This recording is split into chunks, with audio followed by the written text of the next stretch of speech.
미카엘과 그의 사자들 교회 58번째 설교를 시작하겠습니다. 요한복음 12장 20절로 25절까지 보겠습니다.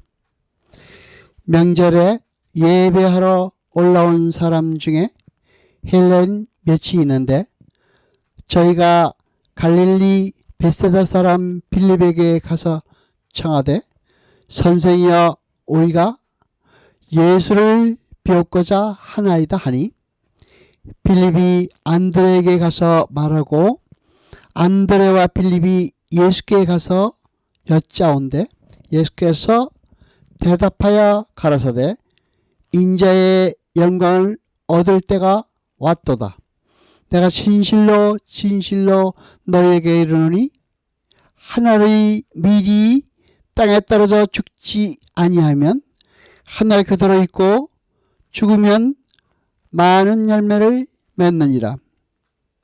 자기 생명을 사랑하는 자는 잃어버릴 것이요 이 세상에서 자기 생명을 미워하는 자는 영생하도록 보존하리라. 아멘. 여러분, 오늘 본문에서 중요한 구절 24절입니다. 하늘의 밀이 땅에 떨어져 죽지 아니하면 하늘 그대로 있고 죽으면 많은 열매를 맺느니라 입니다. 우리는 흔히 이 구절을 헌신과 희생의 관점에서 이해하고 있습니다. 이 구절은 오늘날 예수님께서 우리를 위해 하늘의 밀알로 희생하신 것처럼 우리도 우리를 희생하여 많은 열매를 맺자라는 의미로 해석하는 구절이 되고 말았습니다. 나쁘게 해석한 것은 아니지만 우리는 거기서만 머무를 수 없습니다. 6월절 명절에 헬라인 몇 사람이 예배하러 성전에 올라왔습니다. 그리고 그들이 한 말을 잘 새겨들어야 합니다. 그들이 빌립에게 가서 뭐라고 했다고 합니까? 선생이여 우리가 예수를 배우고자 하나이다 라고 말했습니다. 요한이 헬라인들의 출현을 굳이 기록한 것은 선민이라 자처했던 유대인들이 버린 예수를 이방인인 헬라인들이 찾아옴으로써 구속사의 새로운 장이 열리고 있음을 알려드리는 것입니다. 자기들만이 선민이라고 자처했던 유대인들이 괴로 여겼던 이방 사람 헬라인들이 예수님을 찾아와서는 선생이여 우리가 예수를 뵙고 싶습니다 라고 한청하셨습니다.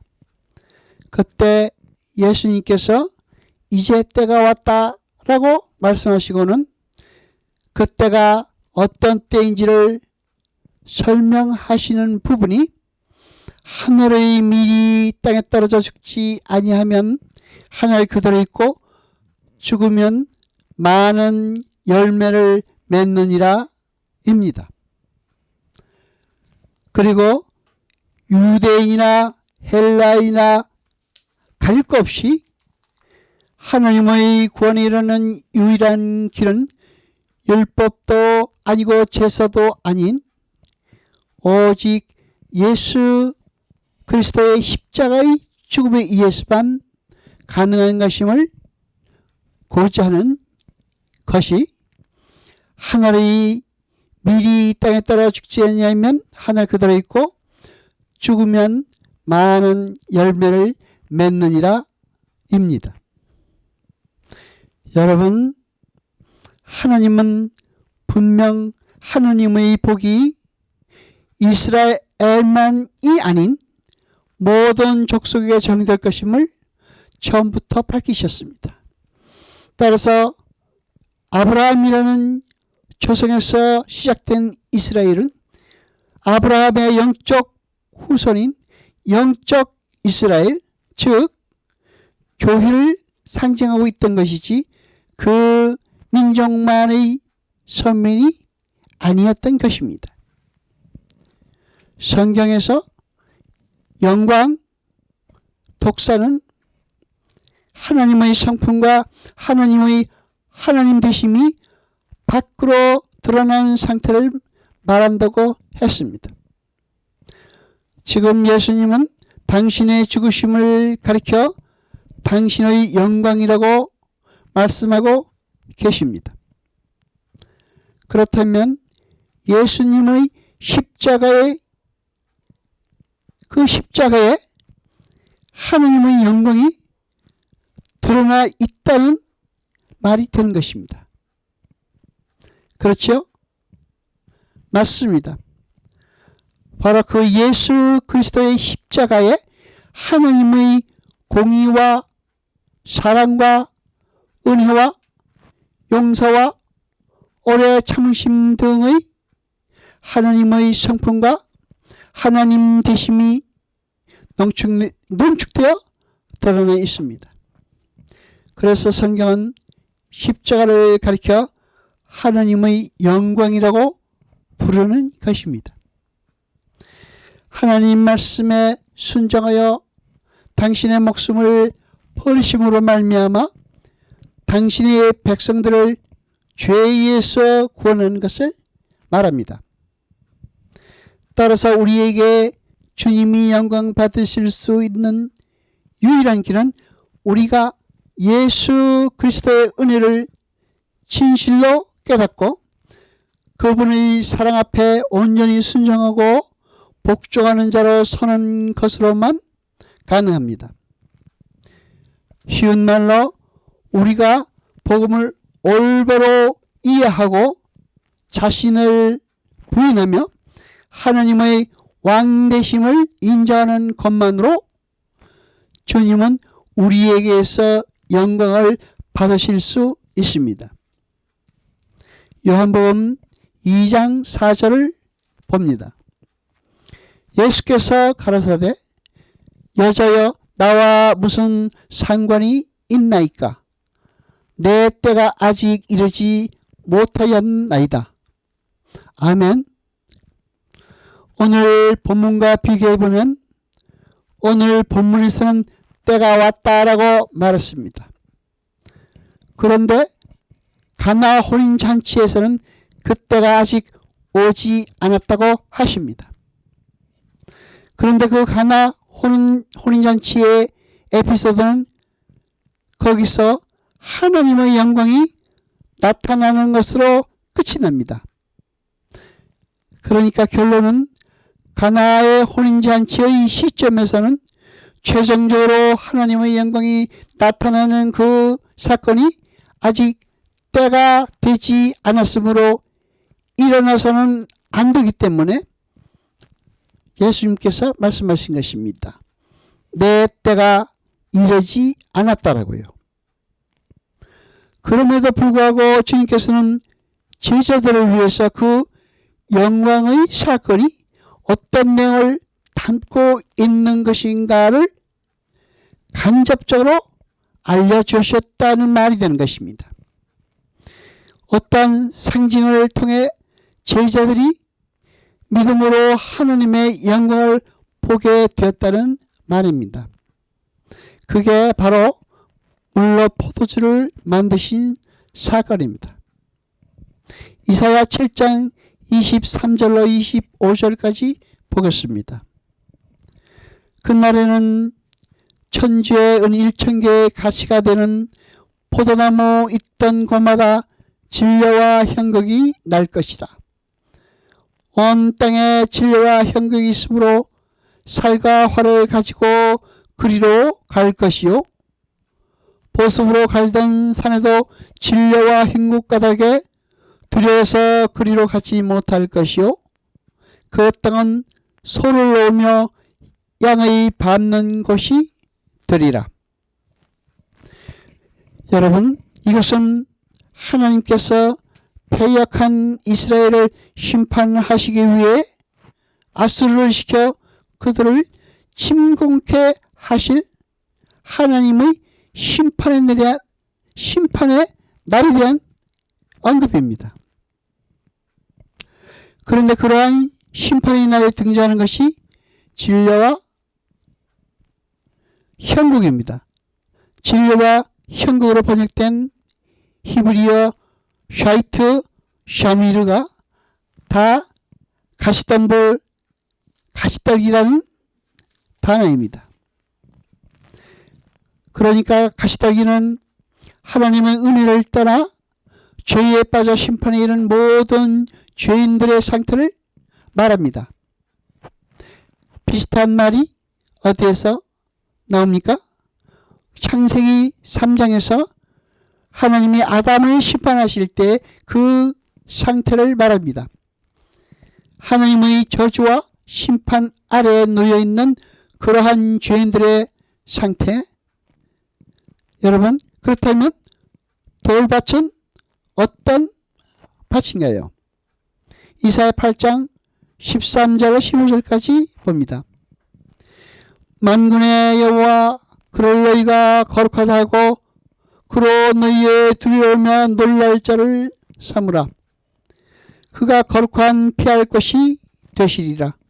그러나 이스라엘 두 집에는 거치는 돌 걸리는 반석이 되실 것이며 예루살렘 거민에게는 함정 올무가 되시리니 많은 사람들이 그로 인하여 거칠 것이며 넘어질 것이며 부러질 것이며 걸릴 것이며 잡힐 것이니라.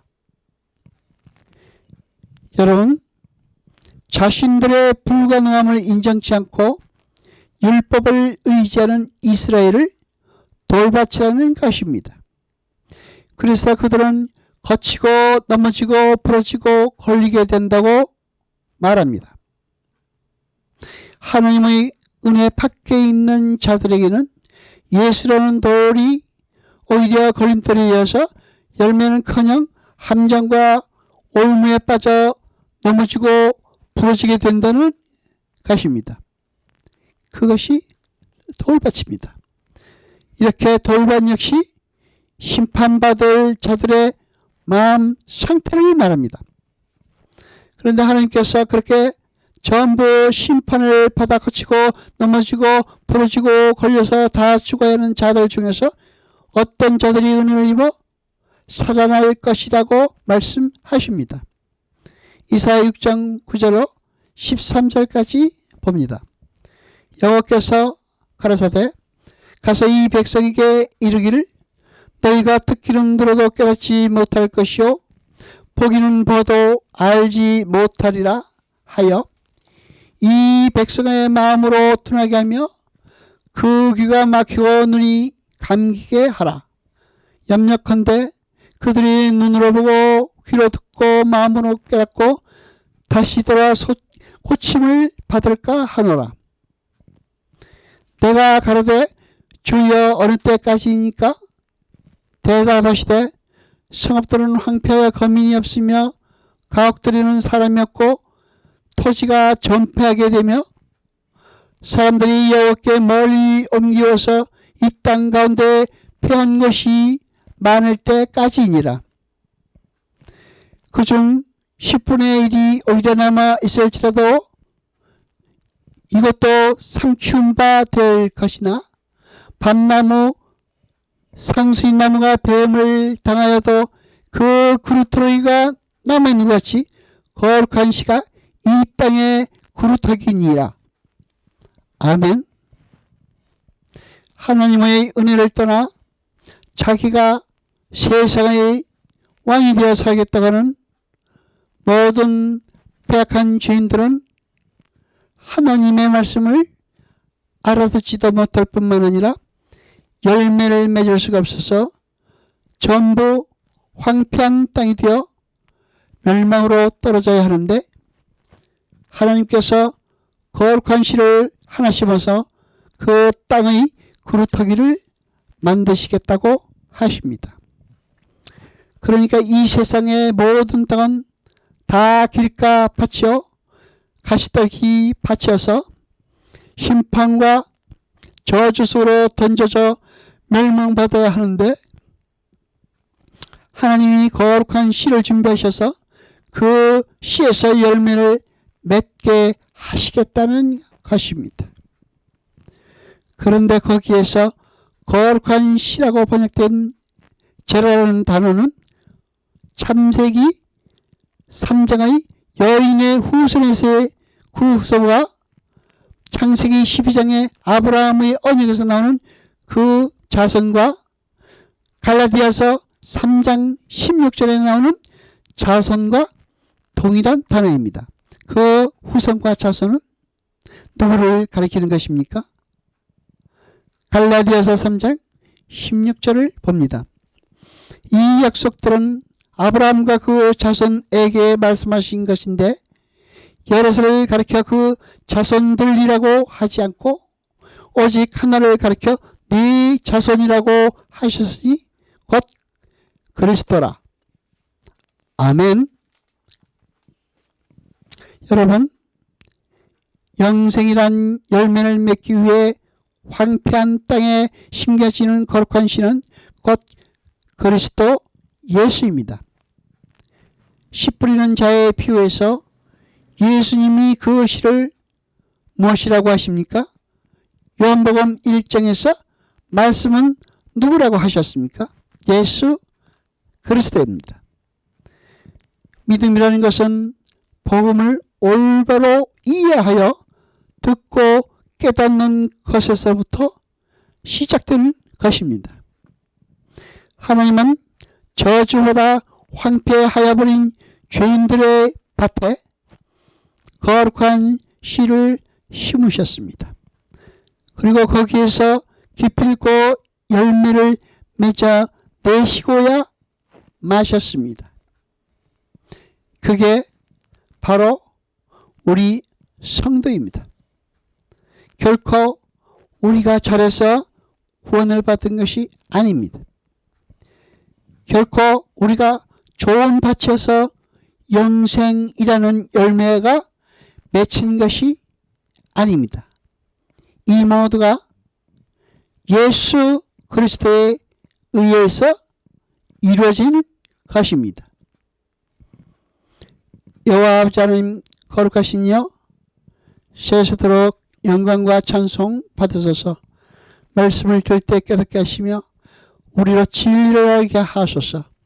이 모든 것 감사드리며 우리 주 예수 그리스도 이름으로 기도드려옵나이다.